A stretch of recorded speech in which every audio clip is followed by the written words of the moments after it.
Korea जिला के मनेन्द्रगढ़ में ब्लड बैंक स्थापना के मांग ल लेके फ्रेंड्स क्लब द्वारा ज्ञापन दिए गए। ज्ञापन में आदिवासी और कोयलांचल क्षेत्र के प्रमुख चिकित्सकीय सुविधा केंद्र मनेन्द्रगढ़ में जी हाँ ब्लड बैंक के मांग ये क्षेत्र के वर्षों पुराना मांगे केवल कोरिया जिला चिकित्सालय बैकुंठपुर में ब्लड बैंक है जिन यहाँ ले लगभग 52 किलोमीटर दूरिया में है। जिला चिकित्सालय बैकुंठपुर में जाके ब्लड निकलवा के लाए में 3 से 4 घंटा लग जाते हैं। उन्हें आकस्मिक गंभीर हालत के समय मरीज पर ब्लड एकत्र तत्काल उपलब्ध नहीं हो पाए। एक कारण कई मरीज मन के मौत हो जाते।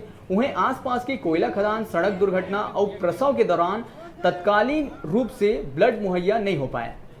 एक कारण विगत साल में कई मौत भी हो चुके हैं। प्रशासन ले 15 दिन में ब्लड बैंक की स्थापना के मांग ल लेके क्षेत्र की जनता उग्र आंदोलन के चेतावनी दिए है।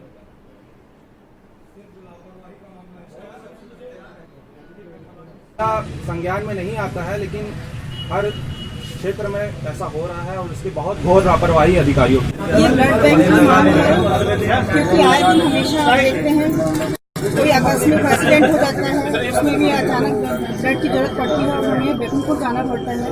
और इसके लिए हम मनोरंजन में कई बार इस तरह का आंदोलन कर चुके हैं, लेकिन उसमें कुछ भी इसका आगे उसका रिजल्ट नहीं देखने को मिला है। इसलिए आज हम यहाँ पर एसडीएम साहब के पास आए हैं अल्टीमेटम देने के लिए कि अगर 15 दिन के अंदर आप इस पर कार्रवाई नहीं करते हैं तो हमें मजबूरन आंदोलन करना पड़ेगा।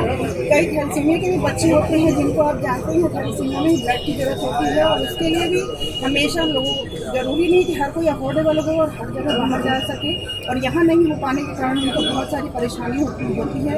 इस तरह की परेशानी में कई बार बंदे की जान भी चली जाती है और ऐसा ना मतलब हमेशा जब बंदे की जान चली जाती है तो लोग आंदोलन करते हैं, लेकिन हम ये चाहते हैं कि जो जा चुकी हैं उनको तो नहीं हम वापस ला सकते, लेकिन आगे जो जाने हैं उनको भी बचाया जा सके। यही हमारी मांग है और इस पर वो अमल करें, इतनी हमारी गुजारिश है। ब्लड बैंक की मांग यहाँ की गई है और उस आवेदन को जो ज्ञापन है उसको उच्च कार्यालय को आगे की कार्रवाई के लिए घोषित कर दी है। बताया जा रहा है कि एससीसीएल में बहुत पहले इसका भवन लाखों रुपए लगाकर बनाए गए हैं, लेकिन आज दिनांक तक चालू नहीं किया गया। तो एससीसीएल को लेकर के आपके विभाग द्वारा या फिर शासन छत्तीसगढ़ शासन द्वारा किस तरह कदम उठाए जाएंगे?